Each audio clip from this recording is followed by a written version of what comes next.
Rasulullah, gajahmu ku temu, tulus cinta demi umatmu, berkorban jiwa sehingga ujung nyawa.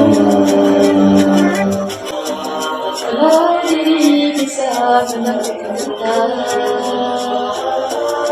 tak berarti untuk sederhana. Karena dari Allah Ta'ala, azimat yang berharga. Rasulullah terlalu rindu padamu, junjungan cinta di dalam sunnah yang utama, menyambungkan kasih denganmu. Ya Rasulullah, Ya Habibullah, apabila terkenangku mengalir air mataku. Rasulullah, dalam mengenangmu kami susuri lembaran sirahmu, pahit getir perjuanganmu membawa cahaya kebenaran. Bismillahirrahmanirrahim. Assalamualaikum warahmatullahi wabarakatuh. Alhamdulillahirrabbilalamin. Wassalatu wassalamu ala ashrafil anbiya'i wal mursalin wa ala alihi wa sahbihi ajma'in. Allahumma salli ala sayyidina Muhammad wa ala alihi wa sahbihi wasallam. InsyaAllah pada kali ini saya akan berkongsi tentang serba sedikit akhlak Rasulullah yang perlu kita contohi dan teladani dalam kehidupan seharian kita. Jadi umum mengetahui bahawa Rasulullah ini diutus oleh Allah untuk menyempurnakan akhlak seluruh umat manusia melalui ajaran agama Islam. Jadi Nabi ni dia berdakwah kepada umat Islam untuk mewujudkan suasana bi'ah salihah, yakni dengan menerapkan akhlak-akhlak yang terpuji dalam diri mereka. Jadi Allah telah berfirman dalam Al-Quran, A'udzubillahi minasyaitonirrajim, laqad kana lakum fihi uswatun hasanah, iaitu Nabi Muhammad ini merupakan contoh yang paling terbaik, merupakan pedoman yang paling terbaik yang perlu kita ikut. Dan di dalam kitab-kitab akidah juga ada menyebut bahawa Rasulullah ini merupakan sosok insan yang paling sempurna akhlaknya, yang paling terbaik akhlaknya. Dan selepas Nabi Muhammad itu barulah Rasul-Rasul, dan selepas Rasul-Rasul barulah malaikat, dan begitu juga sahabat selepasnya. Jadi kita ni tak perlu pun ikut perangai Rasulullah sebiji-sebiji. Kita tak perlu pun ikut 100% akhlak Rasulullah itu. Tapi kita perlulah mengikut akhlak Rasulullah yang kita mampu sahaja. Sedangkan Nabi kata, mastata'tum, apa yang kalian mampu sahaja. Jadi Allah ni tak akan marah kalau kita ni tak berjaya jadi baik, tetapi Allah akan marah kalau kita ni tak berusaha untuk jadi yang lebih baik. Sebagai contoh, kalau kita pergi kuliah, kita pergi ceramah, kita pergi masjid, kita pergi dengar ustaz-ustaz mengajar, Allah tak akan tanya, kenapa kau tak jadi ustaz? Kenapa kau tak jadi ustazah? Tapi Allah akan tanya, kenapa kau tak hadir ke kuliah itu? Nak katanya Rasulullah ini adalah contoh yang paling terbaik untuk kita ikut. Jadi pada kali ini saya akan sertakan contoh 5 contoh akhlak Rasulullah yang kita boleh ikut. Walaupun pada hakikatnya akhlak Rasulullah ini kalau kita nak cerita terlalu banyak, tetapi insya-Allah pada kali ini saya akan cerita 5 sahaja. Jadi yang pertama adalah ikhlas. Jadi seperti kita tahu bahawa Nabi Muhammad SAW ni dia sangat ikhlas dalam beribadah. Dan pernah suatu hari Aisyah bertanya kepada Nabi, "Ya Rasulullah, kenapa engkau solat sampai bengkak kaki sedangkan Allah telah mengampunkan dosamu yang telah lalu dan juga yang akan datang?" Lalu Rasulullah menjawab, "Salahkah aku jika aku termasuk dalam kalangan orang bersyukur?" Jadi kita boleh nampak di sini bahawa Rasulullah ini, kita tahu bahawa Rasulullah ini adalah kekasih Allah. Rasulullah ini telah dijamin syurga untuknya. Rasulullah ini tidak pernah melakukan dosa, dan walaupun Rasulullah ini telah jamin syurga, tetapi baginda tidak menggunakan peluang itu, baginda tidak menggunakan kesempatan itu untuk baginda ini tidak beribadah. Sedangkan Allah berkata dalam surah Az-Zariyat ayat 56, A'udzubillahi minasyaitonirrajim, wa ma khalaqtul jinna wal insa illa liya'budun, dan aku tidak menciptakan jin dan manusia ini melainkan hanya untuk beribadah kepadaku. Dan kita tahu bahawa Nabi Muhammad itu merupakan makhluk Allah, merupakan manusia juga. Jadi baginda pun perlu beribadah kepada Allah, dan baginda ni beribadah kepada Allah untuk menzahirkan rasa syukur baginda kepada penciptanya. Dan Rasulullah ini kita boleh dapat keikhlasan baginda itu terlalu tulus, yakni Rasulullah ini beribadah hanyalah semata-mata untuk Allah. Jadi bagaimana cara kita untuk mewujudkan rasa ikhlas dalam diri, iaitu dengan 3 cara. Yang pertama adalah kita ni perlu membawa sifat tamak. Jadi bila mana ada sifat tamak dalam diri kita, maka susah untuk ikhlas tu hadir dalam diri. Dan yang kedua adalah menjauhi sanjungan dan juga pujian orang ramai. Jadi kebanyakan orang pada masa kini, dia kadang beribadah hanya untuk mendapat pujian manusia, hanya untuk menyuruh manusia ni memuji dia. Jadi daripada sini kita boleh mendefinisikan ia sebagai ar-riya. Ar-riya ini kita tahu bahawa ar-riya ini, golongan ini mahu meminta pujian daripada orang. Jadi golongan ini melakukan ibadah niatnya selain daripada Allah. Jadi mereka ni buat ibadah hanya untuk mendapat pujian, hanya untuk mendapat pangkat, mendapat kedudukan di dunia sahaja. Dan yang ketiga adalah melakukan suatu perkara dengan teguh. Jadi sebab itulah kalau kita ni nak buat benda-benda ke ataupun nak melakukan apa-apa ibadah sekalipun, kita perlu kosatkan niat dalam diri. Yakni kita perlu niatkan dalam diri kita ni, kita buat sebab Allah. Bukan kita buat ni sebab manusia. Bukan kita buat ni sebab nak sesuatu ke. Kita kena wujudkan, kita kena hadirkan dalam diri kita ni rasa ikhlas. Jadi ada hadis berkata innamal a'malu binniyat. Jadi setiap perbuatan yang kita nak buat tu, kita perlulah ada niat. Niat itu kita perlu pasakkan hanya untuk Allah sahaja. Dan ada juga satu hadis hasan di mana Rasulullah bersabda, sesungguhnya Allah tidak akan menerima amal kebaikan selain apa yang dilakukannya ikhlas dan untuk mendapat redha-Nya. Daripada hadis An-Nasa'i. Jadi kita ni perlulah menjadi orang yang paling ikhlas dalam setiap beribadah kita. Dalam setiap ibadah yang kita buat, kita kena perlu hadirkan rasa ikhlas tu sendiri. Dan kita ni perlulah menjadi orang yang paling ikhlas, bukan sekadar baik. Kerana dalam kebaikan itu belum tentu ada keikhlasan, tetapi insya-Allah kalau orang yang ikhlas sudah tentu baik. Jadi insya-Allah kita sambung pula kepada contoh yang kedua, iaitu Nabi ini jujur dalam setiap perbuatan dan pertuturan baginda. Jadi seperti yang kita tahu bahawa Nabi Muhammad SAW ini merupakan seorang pedagang.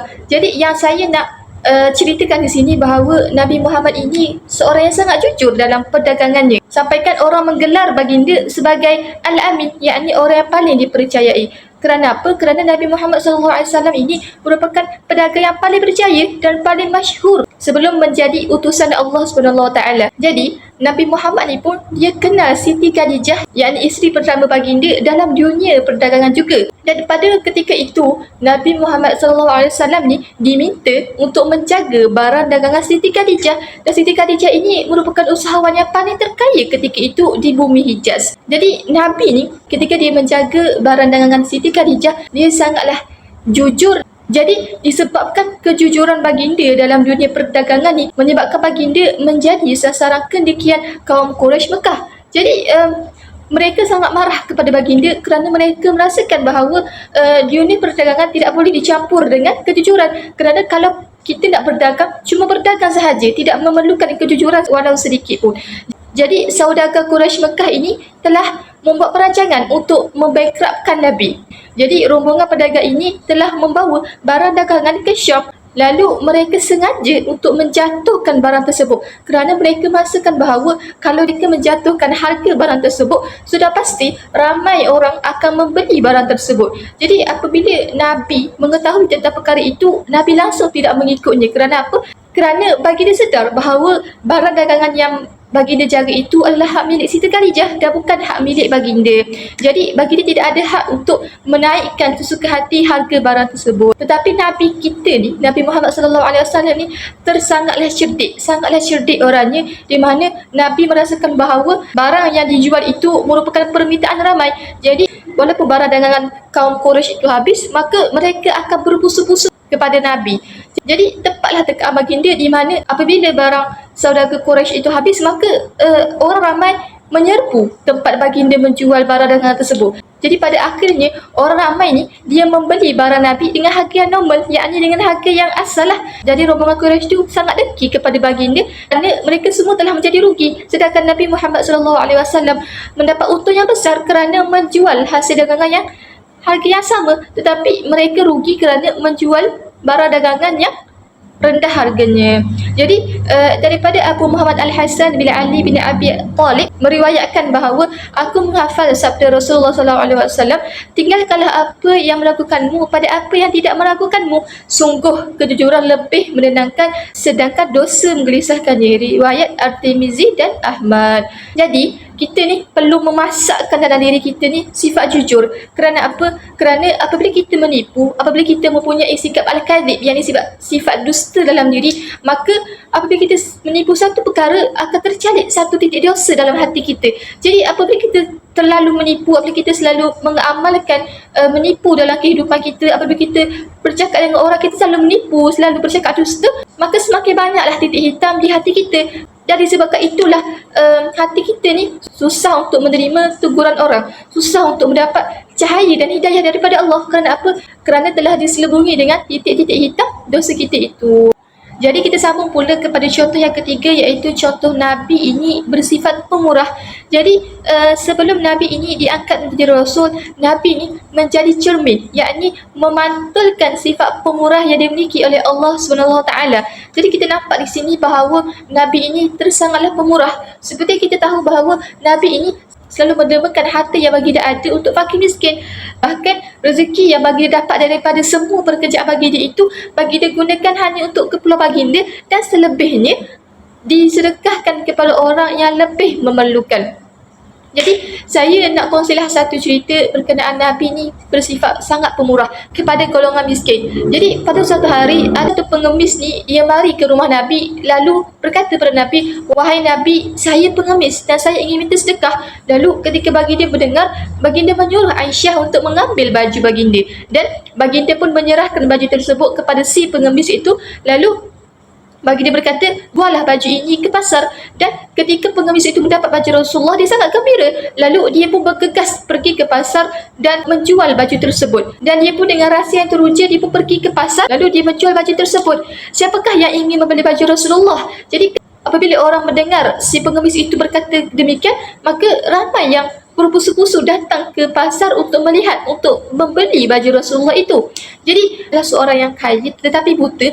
Ketika dia mendengar si pengemis itu berkata demikian, lalu dia pun menyuruh hamba sahayanya untuk mendapatkan baju tersebut. Dan dia berkata kepada hamba sahayanya, "Aku mahu kamu dapatkan baju itu walau berapapun harganya. Dan kalau kamu berjaya untuk dapatkan, aku akan memerdekakan kamu." Jadi dia punya hamba sahaya itu pun pergilah untuk membeli baju Rasulullah itu, dan dia pun berjaya untuk dapatkan. Lalu ketika si orang kaya itu memegang baju Rasulullah, dia berdoa, "Ya Rabbi, dengan berkat baju kekasihmu ini, baju Nabi Muhammad, kembalikanlah pelihatanku." Dan Alhamdulillah, dengan izin Allah, dengan kekuasaan Allah, maka orang yang buta itu dapat melihat semula. Jadi dia merasa sangat gembira dengan situasi tersebut. Lalu keesokan harinya dia pun pergi ke rumah Rasulullah. "Wahai Rasulullah, Alhamdulillah aku dikembalikan penglihatan aku, maka aku akan serahkan kembali bajumu ini kepadamu sebagai hadiah." Lalu Rasulullah ketawa hingga dia menampakkan gigi geraham baginda, sedangkan baginda ini jarang suka. Lalu Rasulullah berkata kepada Aisyah, "Perhatikanlah baju itu. Ia mampu mengkayakan orang yang miskin, mengembalikan penglihatan orang yang buta, dan memerdekakan hamba sahaya, dan ia kembali semula kepada kita." Jadi kita nampak di sini bahawa sikap pemurah Nabi ini telah berjaya memberi kebahagiaan, memberi kegembiraan kepada tiga golongan, iaitu golongan yang miskin, golongan yang buta, dan juga golongan hamba sahaya. Jadi Rasulullah SAW bersabda, orang yang pemurah itu dekat dengan Allah, dekat dengan manusia, dan jauh dari api neraka. Sedangkan orang yang kedekut ini pula jauh daripada Allah, jauh daripada manusia, dan dekat dengan api neraka. Kita ni sebagai manusia, kita perlulah menjauhi sifat bakhil, yakni sifat kedekut dalam apa jua perkara lah, yakni sebagai kita bakhil dengan apa yang kita ada, sedangkan apa yang kita ada itu tidaklah kekal selamanya dengan kita, sedangkan apa yang kita ada ni pun semuanya milik daripada Allah. Kalau Allah tidak mentakdirkan sesuatu itu ada dengan kita, maka tidak akan ada. Tetapi kita ni perlulah mengembalikan semula apa yang kita ada itu kepada Allah. Sebagai contoh, kalau orang tu kaya, dia perlu mendermakan hatinya kepada orang fakir miskin, kerana dalam setiap rezeki kita ni ada juga rezeki orang lain. Jadi sampaikan ada satu hadis di mana berkata, sesungguhnya orang yang bodoh tetapi pemurah itu lebih disayangi oleh Allah berbanding orang yang abid, yakni orang yang kuat beribadah tetapi dia bakhil. Jadi nampaklah di sini bahawa kalau kita ni bukanlah baik mana pun, kalau kita ni bukanlah maknanya buat kebaikan setiap saat, tetapi kalau kita ni menanamkan, kalau kita ni adanya sikap pemurah dalam diri, maka kita ni lebih disayangi oleh Allah berbanding dengan orang yang kuat beribadah, orang yang selalu beribadah dalam hidupnya, yakni selalu solat, selalu mengaji, selalu puasa, tetapi dia bakhil, dia kedekut dengan apa yang dia ada, maka orang ini jauh daripada Allah. Jadi insya-Allah kita sambung pula kepada contoh yang keempat, yakni berlapang dada dan pemaaf. Allah SWT berfirman dalam surah Al-A'raf ayat 199, A'udzubillahi minasyaitonirrajim, Khudhil afwa wa'mur bil 'urfi wa'rid 'anil jahilin. Jadilah engkau pemaaf dan suruhlah orang yang mengerjakan kebajikan, serta berpalinglah dari orang yang bodoh. Jadi kita tahu bahawa Nabi kita ni merupakan seorang yang sangat baik hati dan seorang yang mudah memaafkan orang lain, kerana antara akhlak yang mulia di mana kita ni memaafkan orang yang telah berbuat zalim. Kita lihat sahaja contoh Nabi Muhammad SAW, di mana kita tahu bahawa ketika zaman baginda, ramai orang yang tidak menyokong baginda, ramai orang yang melakukan kejahatan kepada baginda. Sebagai contoh, melempar batu kepada baginda, mengganggu baginda, mengugut baginda. Tetapi adakah baginda membalas? Tidak. Tapi baginda membalas kejahatan mereka dengan kebaikan. Kerana Nabi Muhammad SAW tahu bahawa kalau kita ni balas kejahatan dengan kejahatan juga, maka ia akan lebih memudaratkan dua pihak. Tetapi Nabi Muhammad SAW ni, dia menitik beratkan dalam kehidupan baginda, di mana apabila orang melakukan kejahatan kepada baginda, baginda akan berbuat baik kepada mereka. Dan Allah SWT juga berfirman, A'udzubillahi minasyaitonirrajim, wala tastawil hasanatu wala sayyi'atu idfa' billati hiya ahsan. Dan tidaklah sama kebaikan dan kejahatan, maka balaslah kejahatan itu dengan yang lebih baik. Allah SWT pun telah menjelaskan dalam Al-Quran, di mana kalau orang buat jahat kepada kita, kita tidak perlu membalas kejahatan itu, kerana kita perlulah mengikut akhlak Rasulullah. Akhlak Rasulullah itu pun dah kita ujian baginda, di mana orang melempar batu, orang melempar najis, orang mengganggu baginda ketika solat. Walaupun pada tahap sedemikian pun, baginda tetap memilih untuk bersabar dan tetap untuk melakukan kebaikan kepada golongan yang menganiaya baginda. Jadi ada satu kisah di mana di suatu perang, tentera musyrikin ni dia telah mengugut Nabi dan juga kaum muslim yang lain. Lalu dia bertanya kepada Nabi Muhammad SAW, siapakah di antara kamu yang dapat menyelamatkan kamu dari pedangku? Lalu Rasulullah SAW menjawab, Allah. Dan ketika tentera musyrikin itu mendengar jawapan Rasulullah SAW, dia rasa gemetar, lalu pedang itu jatuh. Dan ketika pedang itu jatuh, Nabi Muhammad SAW lantas mengambil pedang tersebut. Baginda bertanya pula kepada tentera musyrikin itu, kini siapa pula yang dapat menyelamatkan kamu daripada aku? Dan tentera musyrik itu menjawab, ambillah nyawaku dengan cara yang baik. Pada hakikatnya Nabi Muhammad SAW pada ketika itu telah diberi peluang untuk membalas kejahatan itu, tetapi baginda tidak memilih jalan itu. Bahkan baginda menyuruh tentera musyrik itu untuk mengucap dua kalimah syahadah. Daripada Aisyah radhiyallahu anha berkata, baginda adalah orang yang paling mulia akhlaknya, tidak pernah berlaku keji dan tidak pula mengucap kata-kata yang kotor, tidak bergaduh di pasar dan tidak pernah membalas dengan perkara yang tercela yang sama dengan perkara itu, tetapi baginda seorang yang pemaaf dan pengampun. Riwayat daripada Ahmad. Jadi daripada kisah Nabi ni kita boleh nampak bahawa Nabi Muhammad SAW ni, walaupun ramai yang tidak menyokong dakwah baginda itu, walaupun ramai yang mengkeji Nabi, walaupun ramai yang menyerang Nabi, walaupun ramai yang mengugut Nabi, tetapi baginda ini dihiasi dengan akhlak yang sangat baik, yakni baginda ini sangatlah pemaaf dan sangatlah berlapang dada. Jadi walaupun kita ni susah nak ikut akhlak baginda, tetapi kita cuba. Kita ini perlu mencuba untuk menjadi lebih baik. Kerana apa? Kerana Allah SWT ini melihat usaha kita. Allah tidak melihat hasil kita. Allah tidak melihat kita ni tak mampu jadi baik, tapi Allah akan melihat sekurang-kurangnya kamu berusaha untuk jadi yang lebih baik. Jadi kita pergi kepada contoh yang terakhir, iaitu menghormati orang lain. Jadi Nabi Muhammad SAW ni dia sangat-sangatlah menghormati orang yang berada di sekeliling baginda. Walaupun orang tersebut sangat muda daripada baginda, tetapi baginda tetap melayan orang tersebut sebagai orang yang lebih tua daripada baginda. Walaupun pada hakikatnya Nabi Muhammad SAW ni merupakan pembesar yang paling mulia, yang paling tinggilah darjatnya, tetapi baginda tetap melayan semua orang dengan cara yang baik. Jadi ada satu kisah di mana Adi bin Hatim ini merupakan orang yang non-Muslim, tetapi dia selalu berkunjung ke rumah Nabi, dia selalu melawat Nabi, dan Adi bin Hatim itu selalu mendapat pelayanan yang baik daripada Nabi. Kerana kita tahu juga bahawa Nabi ni dia sangat-sangat menghormati tetamu baginda. Jadi Nabi ni dia pun ambillah bantal untuk diberikan kepada Adi bin Hatim supaya Adi bin Hatim itu dapat duduk dengan nyaman. Dan dengan penuh rasa hormat, Nabi Muhammad SAW ni dia menjemput Adi bin Hatim itu untuk duduk di atas bantal yang telah disediakan oleh baginda. Tetapi Adi ni tolak kerana Adi merasakan bahawa, wahai Rasulullah, engkau lebih layak untuk duduk di atas bantal ini kerana engkau adalah tuan rumah. Tetapi Rasulullah menegaskan untuk menyuruh Adi bin Hatim itu untuk duduk di atas bantal tersebut. Jadi disebabkan kelakuan Nabi itu membuatkan hati Adi bin Hatim ini tersentuh, lalu dia pun membuat keputusan untuk mengucap 2 kalimah syahadah. Kerana dia merasa tersentuh dengan sikap Nabi yang terlalu menghormati tetamunya, walaupun tetamu baginda itu adalah orang yang non-Muslim, dan walaupun orang itu adalah musuh baginda, tapi baginda tetap melayan mereka dengan cara yang terbaik. Jadi Rasulullah SAW bersabda, setiap Muslim ni jangan menganggap remeh sekecil-kecil kebaikan walaupun dengan menunjukkan wajah yang ramah. Jadi kita ni kalau berjumpa dengan orang ataupun berjumpa dengan sesiapa sekalipun, kita perlulah menunjukkan muka yang ramah, yakni kita jangan bermasam muka walaupun kita ni tidak suka orang itu ke, ataupun kita ni bergaduh dengan orang tu ke. Kita perlu untuk mendidik diri kita ni untuk berbuat baik kepada orang. Kita ni perlulah menghormati semua orang. Kita perlu menghormati semua orang yang berada di sekeliling kita. Walaupun orang itu lebih muda daripada kita, walaupun orang itu lebih kurang ilmu daripada kita, walaupun orang itu lebih rendah darjatnya, tetapi pada hakikatnya di mata Allah kita semuanya adalah sama.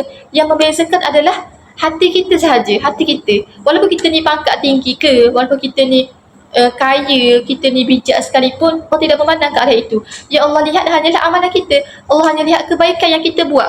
Kalau kita ni, sebab itulah ada satu kata-kata di mana al-adab fawqal ilmu, yakni adab ini perlu seiring dengan ilmu. Di mana kalaulah orang itu dia bijak, walaupun orang itu dia pangkatnya tinggi, tetapi dia tidak beradab dengan orang, maka itu adalah sia-sia. Kerana pada hakikatnya orang yang tidak bijak ini tapi dia beradab lebih mulia, lebih dipandang oleh masyarakat berbanding orang yang tinggi ilmunya tapi kurang adabnya. Sebab apa? Sebab kita nak orang hormat kita, kita nak orang menyantuni kita, tetapi kita tak berhormati orang. Macam mana kalau kita dah hormat orang, macam mana orang nak hormat kita?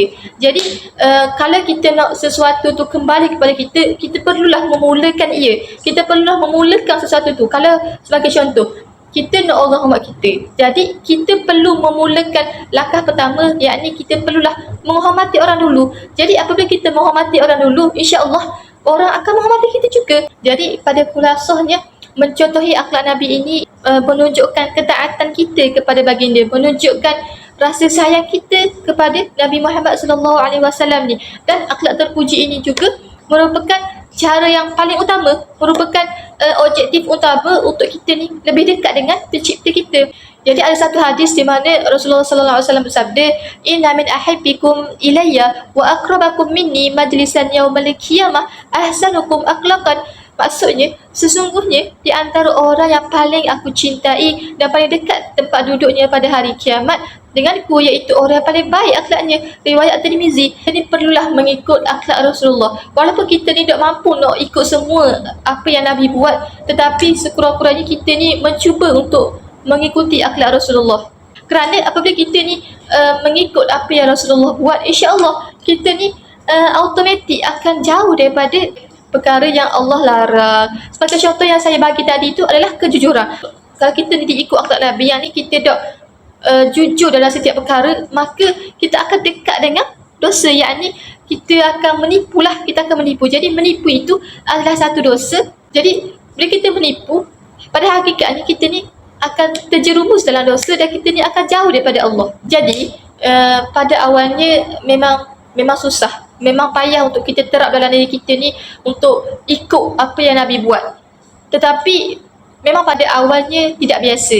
Tetapi kalau kita cuba untuk praktikkan dalam diri kita untuk buat sedikit-sedikit akhlak Nabi itu, ataupun kita bukanlah maksudnya kita ni ikut 100% apa yang Nabi buat, tapi kita kena berusaha untuk mencontohi akhlak Nabi ini. Kerana apabila kita sudah biasa melakukan perkara baik, maka kita akan rasa ringan, kita akan rasa mudah selepas itu untuk melakukan kebaikan, walaupun pada awalnya agak susah. Yang saya nak tekan di sini adalah kita ni kalau nak buat apa-apa sekalipun, kita perlu berpandukan kepada Nabi, yakni kita kena kembali balik kepada Al-Quran dan As-Sunnah, kerana Allah sudah jelaskan dalam Al-Quran tadi di mana Nabi Muhammad SAW ni adalah contoh yang paling terbaik. Jadi kalau kita nak cari idola ataupun kita nak cari contoh yang kita boleh ikut, pilihlah Nabi Muhammad SAW ni, kerana baginda ni bersusah payah untuk menyebarkan ajaran Islam. Kalau Nabi tak menyebarkan dakwah Islam itu, bagaimana mungkin kita di sini boleh merasa nikmat Islam itu sendiri? Bagaimana kita nak merasai Islam, iman itu sendiri kalau Nabi tak berdakwah? Kalau Nabi ni tak menanam dalam diri baginda sifat tidak melawan kepada orang. Kalau contohlah masa berdakwah tu, kalau contohlah orang tu melakukan kejahatan pada Nabi dan Nabi membalas, adakah orang akan mengikut dakwah Nabi? Sebab itulah daripada saya cerita tadi, kita nampak bahawa apabila Nabi ni membuat baik kepada orang yang bukan non-Muslim pun automatik akan mengucap dua kalimah syahadah disebabkan rasa kagumnya, rasa hebatnya akhlak yang Nabi tunjukkan itu. Jadi cara kita nak menghargai pengorbanan Nabi itu adalah dengan kita ni berusaha untuk mencontohi akhlak Nabi ni. Kalau kita tak mampu nak buat semua, tapi insya-Allah kita berusaha untuk menjadi yang lebih baik. Yang baik itu datang daripada Allah, yang buruk itu datang daripada diri saya sendiri. Hakikatnya kedua-dua datang daripada Allah, tetapi disandarkan kepada saya. Wallahu a'lam. Maaf kalau ada salah silap. Wallahu a'lam. Assalamualaikum warahmatullahi wabarakatuh.